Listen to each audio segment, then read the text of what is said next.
Welcome to episode 75 of Marathon Talk, powered by Abbott World Marathon Majors. On this week's show, we have all the news from down under as the TCS Sydney Marathon takes centre stage, welcoming the world to its streets for the first time as an Abbott World Marathon Major.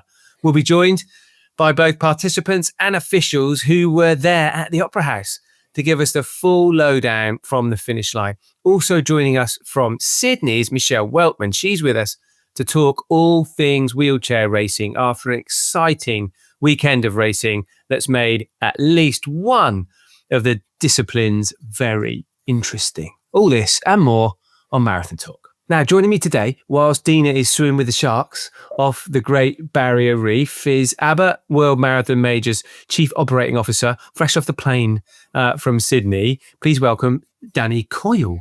Hello, Danny. Well, I don't know about fresh, Martin, but yes, I've made it off the plane. I'm well. How are you?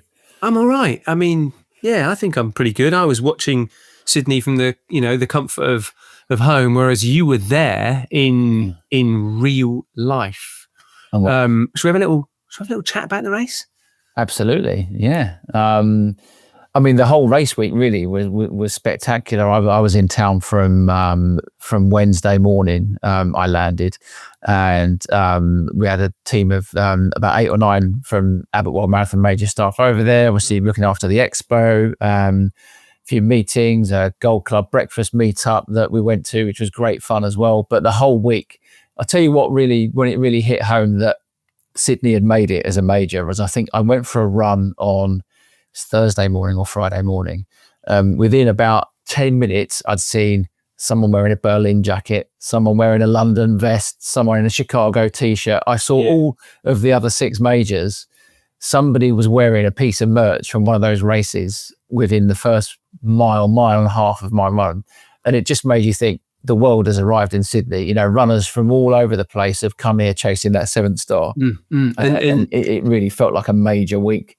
And from all accounts, Sydney was ready to welcome the world as well, you know, and did a pretty good job of it. You know, before we talk about some of the racing, where were you on race day? What, sipping champagne on the finish line? I was partly sipping champagne it wasn't champagne, it was a beer. But it was, I was in the media centre as well, which is, as media centres go, they don't get, I think I've spoken to you and Deena on this show from various media centres over the last couple of years.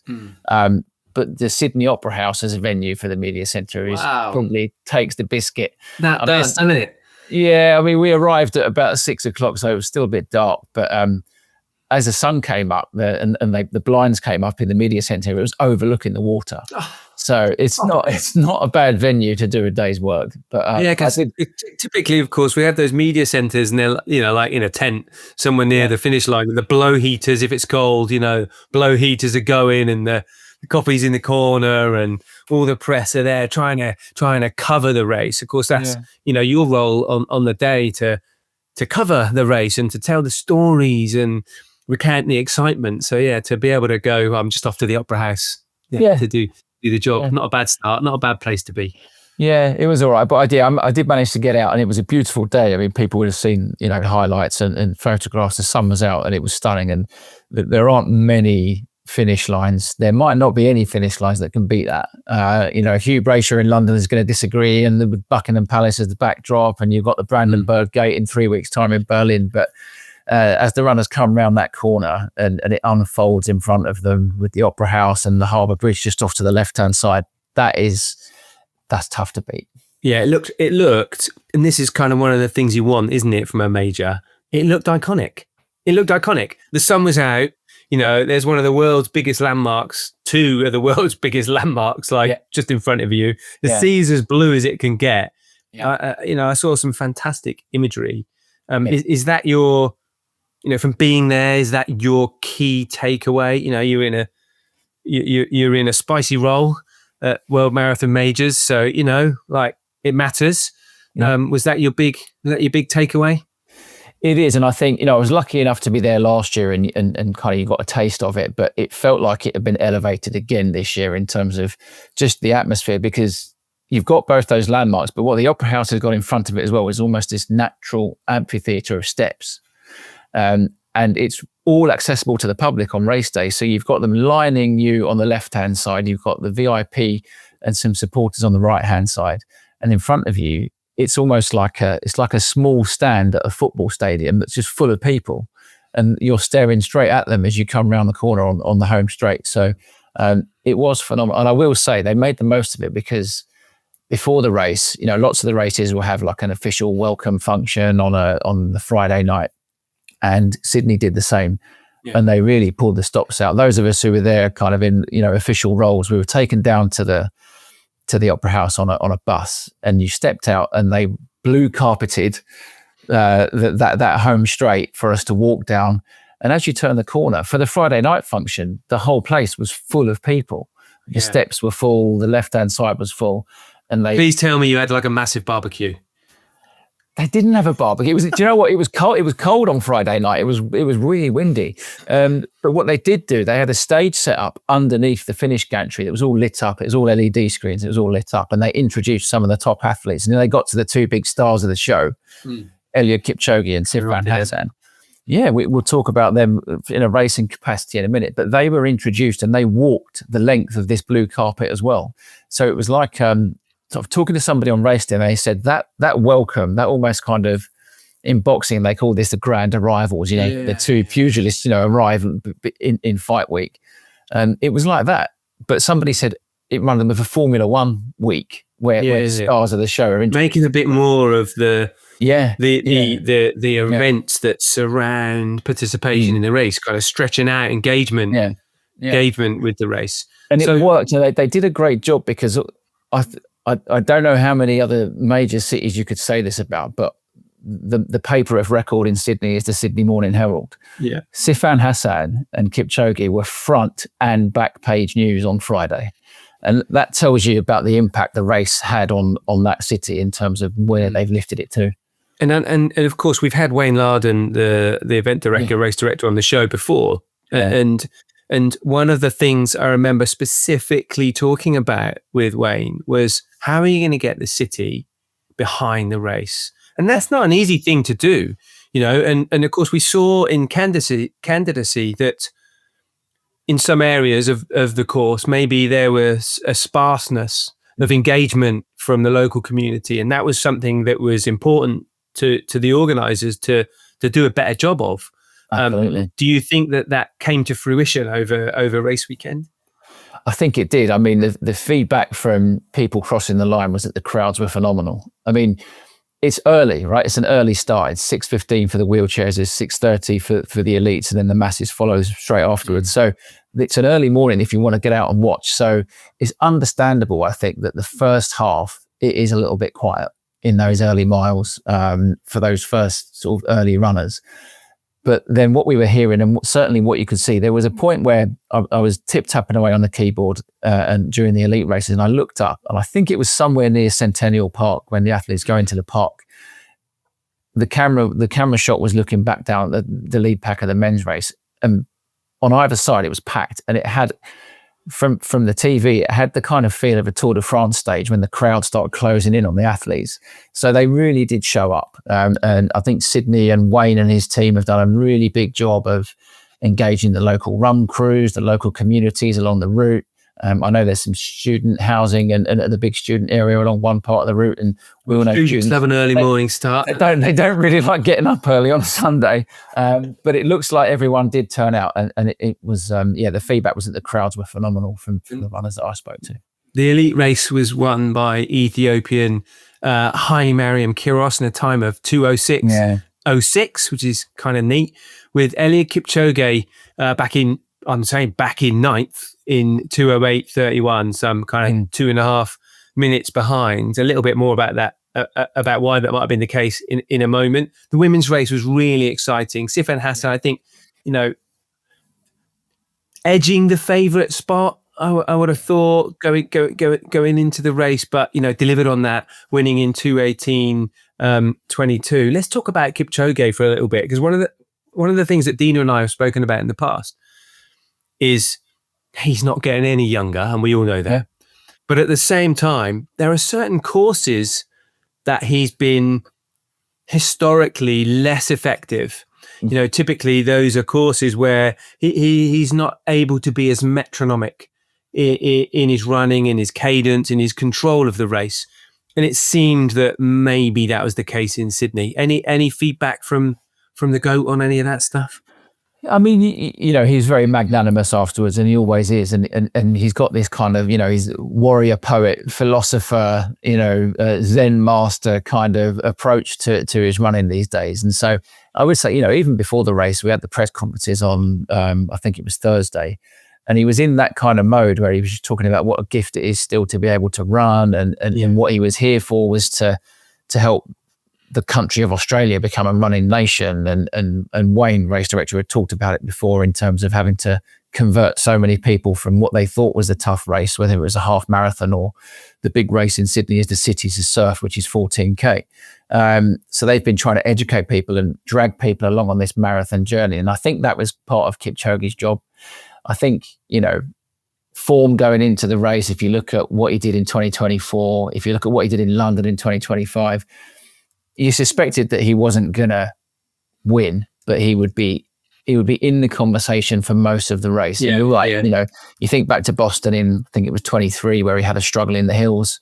He DNF'd in Paris, and that was really hilly, obviously, the last Olympics. So this course, you suspected that it wasn't going to be in his wheelhouse, if you like. Yeah. And not his favourite, not his kind of favourite or preferred sense of what a course needs to be for him to churn out, if indeed he's still capable of churning out, the kind of time needed to win majors. But like, what an ambassador to have on the start line. Yeah, I think that's it. And that's what it was all about. It was more of to have Kipchoge there underlined again, I think that Sydney and Sifan Hassan, but it underlined that Sydney had arrived on the world stage to have the two biggest names in the sport at the moment. That really kind of ticked the box that Sydney had made it as one at the top table. And Hassan had I love Hassan's post-race interviews, like an excited sort of schoolgirl talking about her experiences in the race. She seemed to have a great time. She, go back again to when she was introduced to the media on the Thursday, and I feel like she's the human equivalent, right? I was thinking about this. You blow a balloon up and you walk into a room and you let it go, and it just goes fizzing around the room until it settles somewhere. That's what it's like when somebody asks Sifan Hassan a question. It's like she'll just riff off that question and give some fantastic answers and some fantastic soundbites. And she had the media eating out the palm of her hand on that Thursday morning at the press conference, and that just carried on with the way she was on Friday night. We talked about the reception, the way she was post race. What she didn't do this year was provide any drama during the race. She ran a really sensible, controlled effort and then went for it after, I think, 35K. So it was kind of a textbook execution from her, which we haven't always seen. But yeah, I think that women's race, it got the winner it deserved, and the Sydney got the winner it deserved in her, in terms of just how she embraced the whole week. So, look, we're going to hear from Michelle Weltman later on in the course about some of the wheelchair athletes' experience and her knowledge of working with the event to support those athletes. But, the course is a bit of a challenge. Although there was course records, do you think that, the challenging nature of the course is going to attract people to it? Are we going to see faster times at the very pointy end? Kind of, what's your summary on Sydney? Yeah, I mean, it is a very, very difficult course for the wheelchair athletes. I was in a lead vehicle last year, and I remember we arrived in the Botanic Gardens towards the end of the race, and we caught one of the wheelchair racers, and she was really labouring up the hill. And I thought then, this is a tough course. It does have its flat and long and flat moments as well, but I think for the wheelchair racers, it is a really tough test. Obviously, Marcel was up to it. He's still out there in a class of his own, really, when it comes to the course. Doesn't seem to matter to Marcel. He escaped early, just like he always does, and he was going to be uncatchable. And the same with Susanna. She was There was no Madison de Rosario. There was no Manuela Shah. So Susanna was favourite. She had the pedigree, and she executed the race. So, I think it shows that the best racers in the world will still do what they do on that course, even though it is a challenge. And I guess, it is up to the other athletes to overcome it in the same way. And I like the fact that, the seventh major, Sydney, has brought a different challenge to the other races. So I think it will become a firm fixture on the top wheelchair races calendar.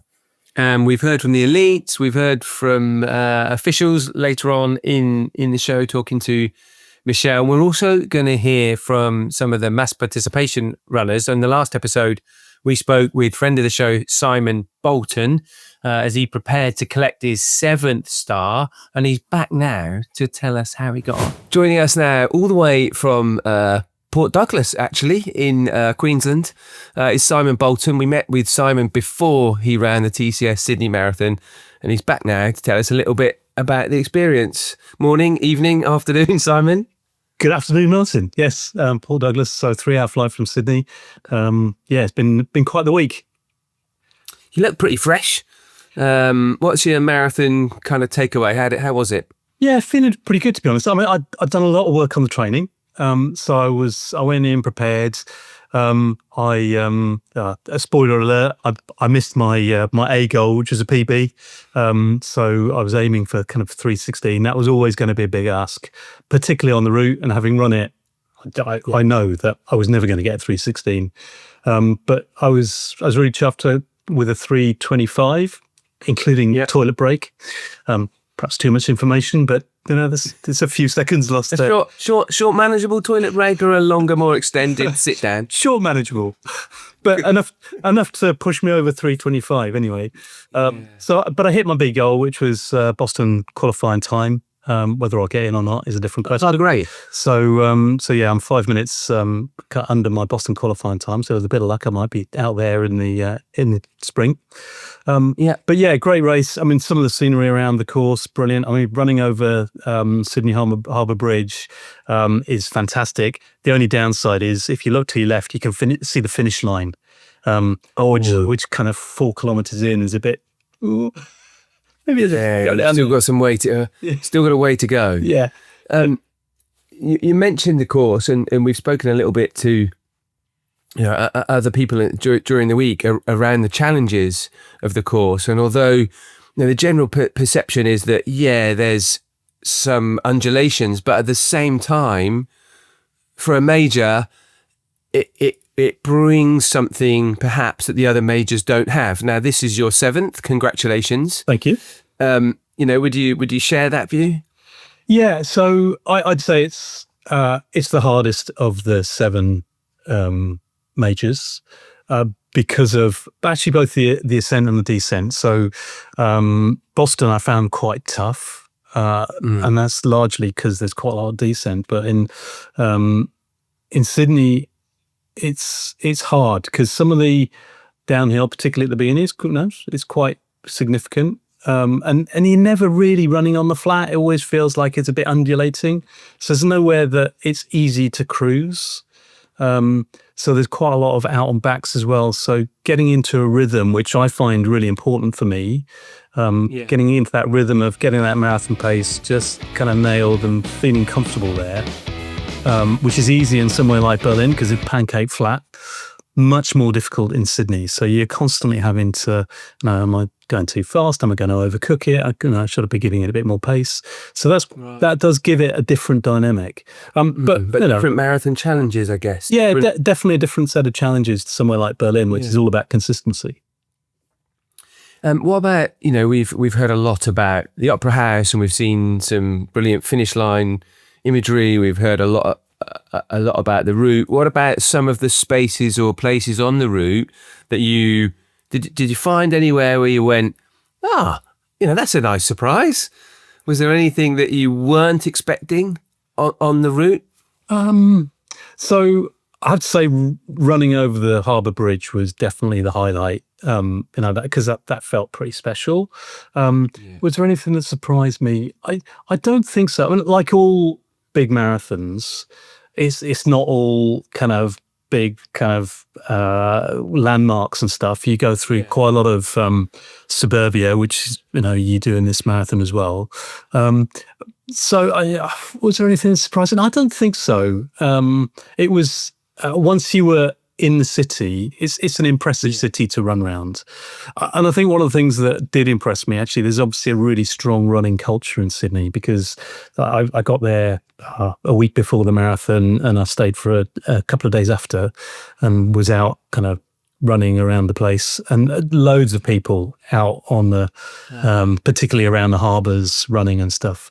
I mean, for the week before I ran the race, I was staying over in Manly, which is a ferry ride away. Across the water on the northern beaches. Yeah, that's right. You obviously know it. So I was getting up early, slightly jet lagged, up at 5:30, 6 o'clock, running along the beach. And the place was mobbed with runners and surfers. And so that whole running culture, outside culture is really cool.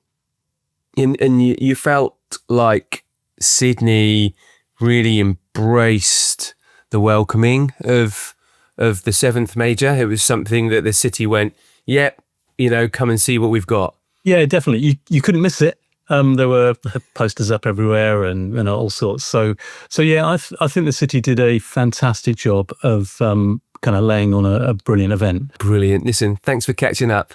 I'm glad you had a good time, and thanks for dropping in with us. Great catching up with Simon. Danny, you're here to deputise for Deena. We will hear from her next week. Did you see her? I saw her from a distance during race week. She was really busy running around. You know what Deena's like. She's always in high demand. So I didn't have the chance to catch up with her. I did send her a message just to see if she was around on Monday morning. Yeah. And I'm not jealous in any way, shape or form, but the reply I got was that she was off up to the Great Barrier Reef to go snorkeling. So it's all right for Simon then. Yeah, I can't believe it. But she did run.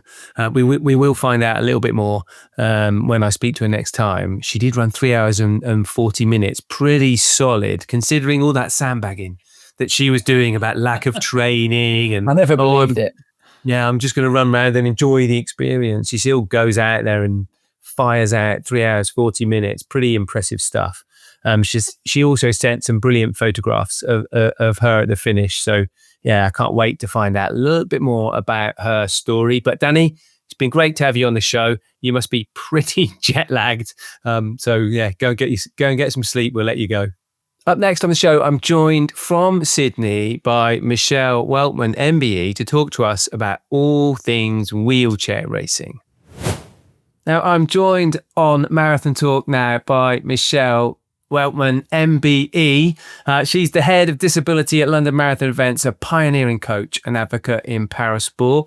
She spent over 3 decades opening doors across athletics and aquatics, founding the London Disability Swim Club, and long serving as head coach at the inclusive club Out to Swim. In 2024, she was awarded an MBE for services to international disability sport and to the LGBTQI sporting community. In 2023, she received London Sports Lifetime Achievement Award.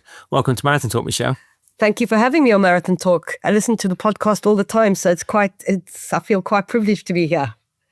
Well, we've often met at races, and look, I know you're often really busy. I'll perhaps see you in the foyer of jam-packed hotels, and there's athletes and chairs and coaches and kind of people everywhere, and it's chaos.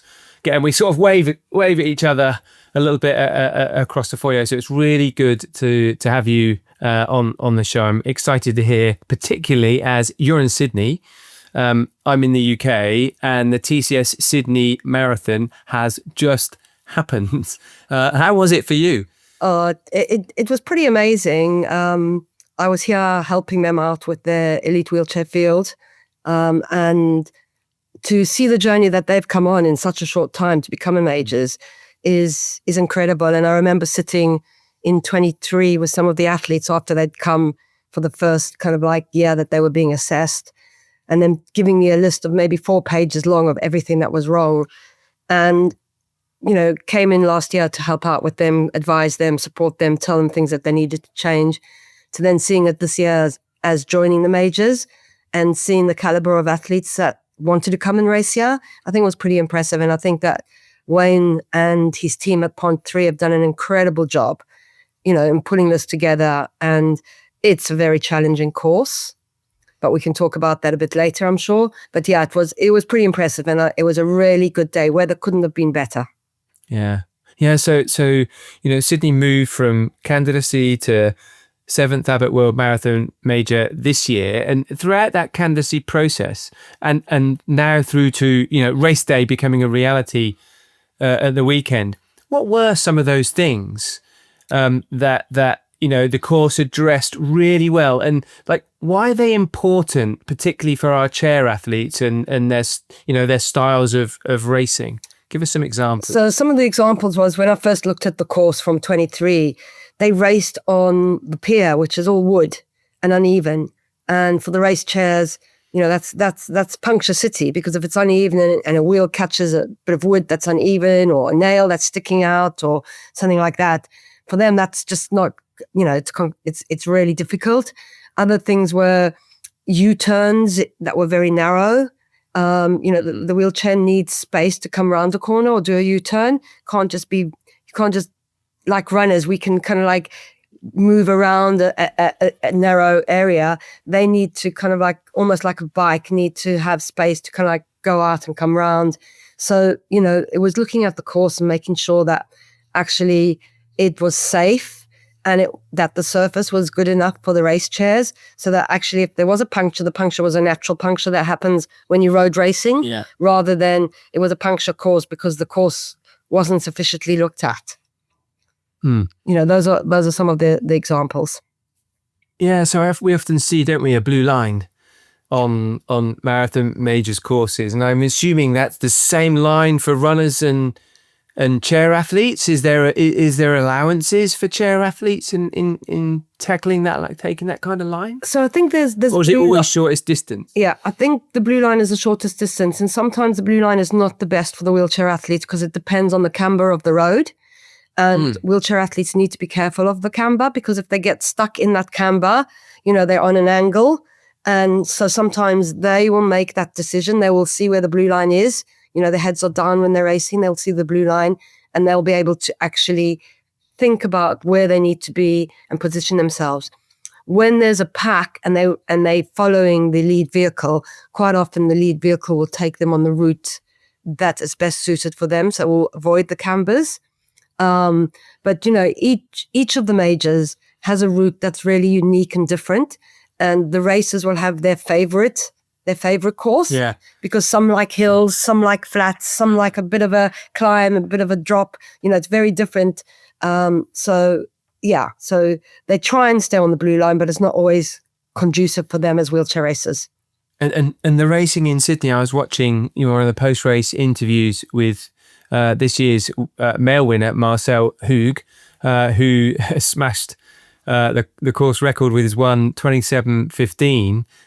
Sunday was his 39th majors win in the last 13 years. And he was commenting after the race about the course in Sydney, particularly the climbs and some of the turns. Were you able to catch up with him at all after the race and dig a bit more into that? Well, I could see it because I was in the lead vehicle. So I watched him the whole way. And I think this course is very challenging. All the athletes have reckoned that this is now the hardest course. It's harder than New York. And I think, you start on a downhill very, very fast to then have to climb to get onto the bridge. And that's a climb. And then you go downhill again. And then from a downhill, you're going straight into a turn. At one point, twice, I think I saw him on two wheels as he came really speeding downhill onto two wheels to then straighten out. And then you climb again, and then you go down again into another corner. So I think that's challenging, but it doesn't mean that it's not a good course. It just means it challenges the athletes. And, athletes, sure, we have athletes in the sport who are really good climbers.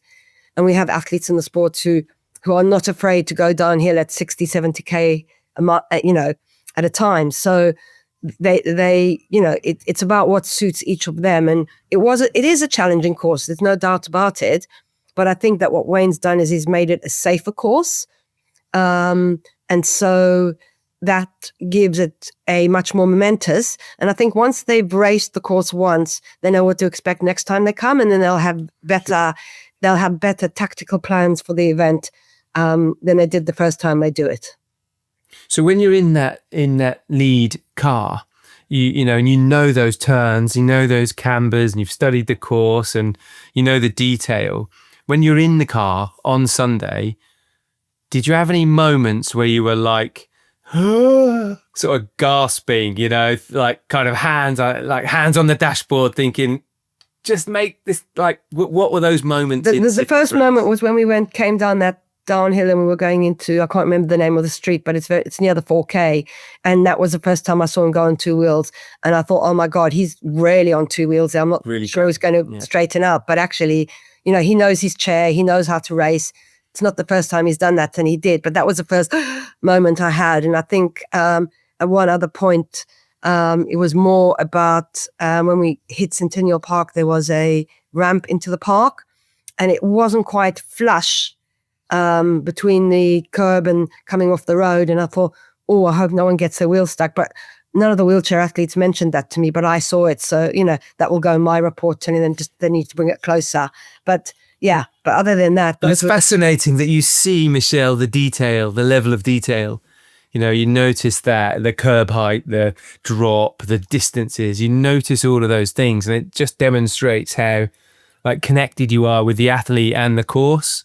It's so important. I think, Sydney did such a good job. I saw some of the brilliant finish photos, like Opera House, sea, amazing finish line. What was the feedback from, I don't know if you got to chat to or see, Susanna Scaroni. Her win was her second of the season. She had a bit more of a battle. It was. I'm slightly biased, but it was great to see Eden Raybo Cooper, coming in so well. What did you think of the women's race, and any feedback from them? So this course for Susanna is a dream. She loves a bit of a climb and a downhill, and she loved the course. Although she did say it was a difficult course to manage. Eden was much more cautious. She's quite young still in wheelchair racing terms. Experience, yeah. And her experience. And so she was very cautious on the downhills.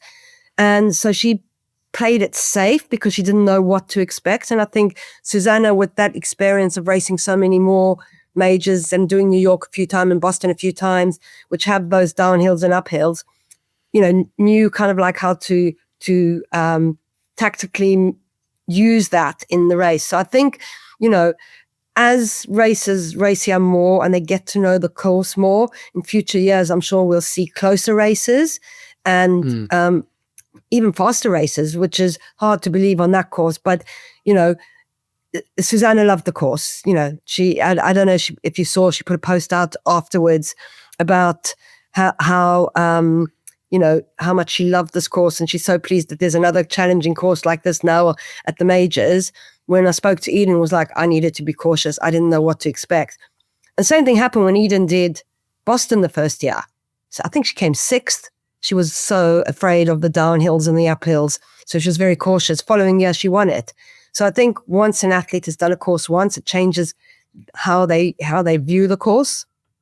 Yeah, their confidence level to race it and to understand it, the intricacies of handling and where to push. And, I think, hopefully, Eden will come back and have another crack at Sydney. And of course, it leaves the overall series for the season with 3 races to go. We sort of know where the men's title might go, but got any tips for the women's?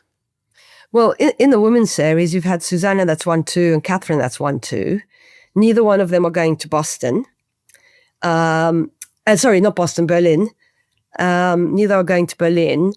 And so it'll be quite interesting to see what happens in Chicago and New York.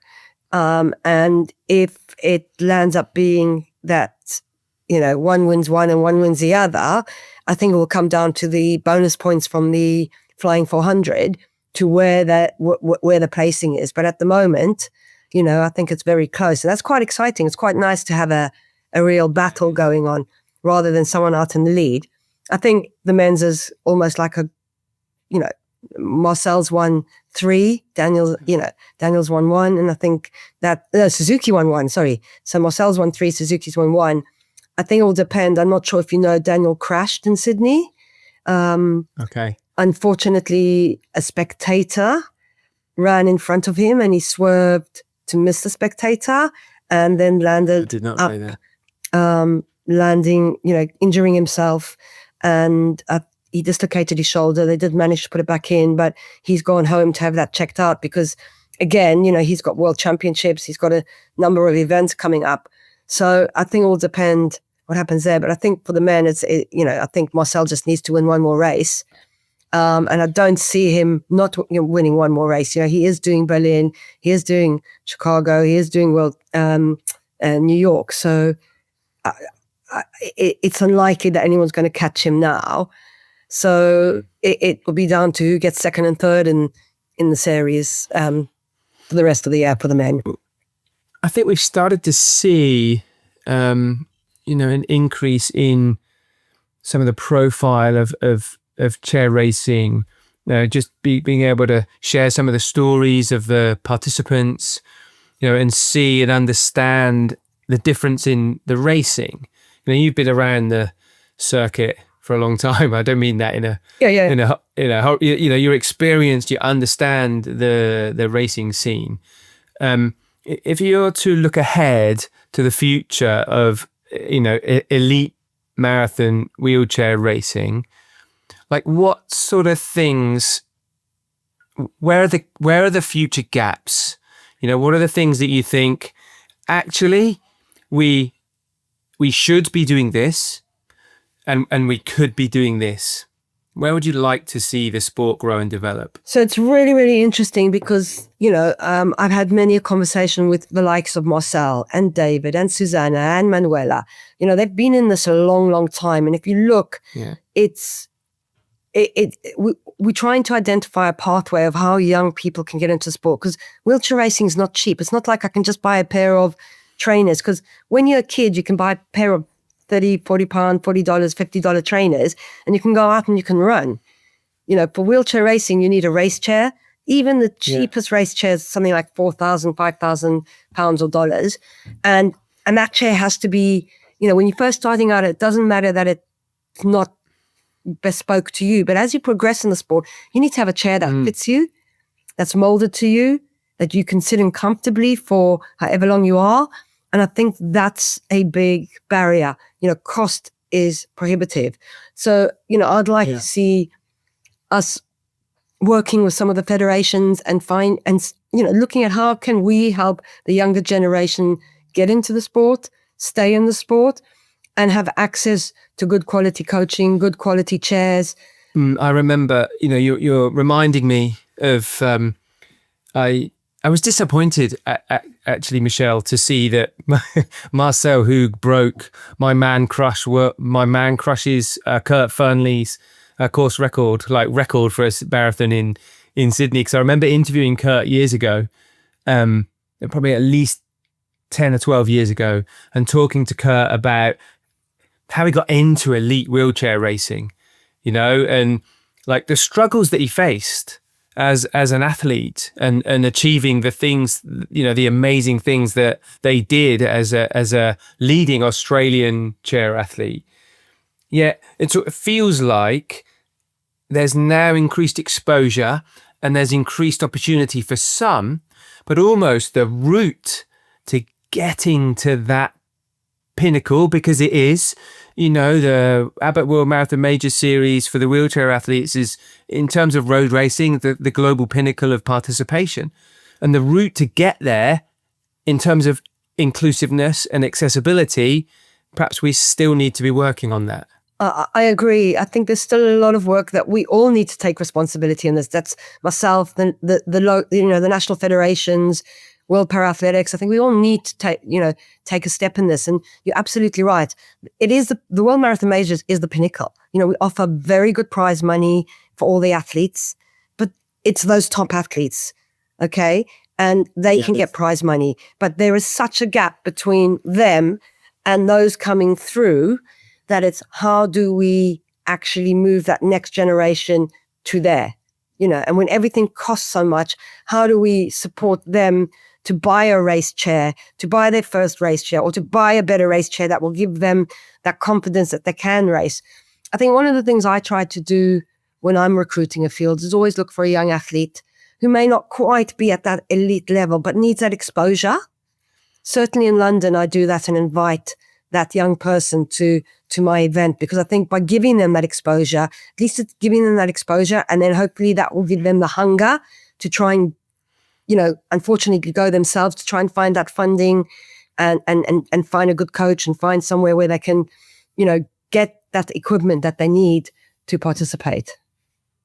Yeah, there's, although we're seeing success, there's still a way to go. Absolutely.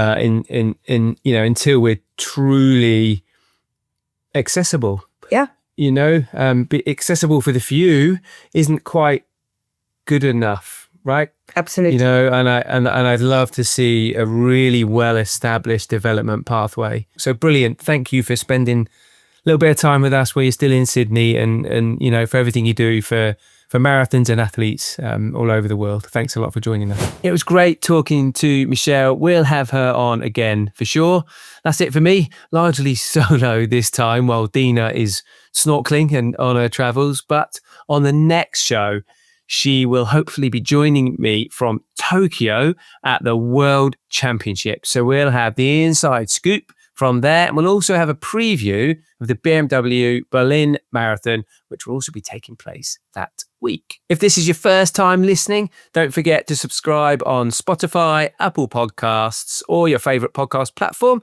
You can also follow our social channels for more. Search Marathon Talk on your platform of choice, including our brand new TikTok channel. Yes, we're now on TikTok. Right, that's it. Until then, enjoy the run wherever it takes you.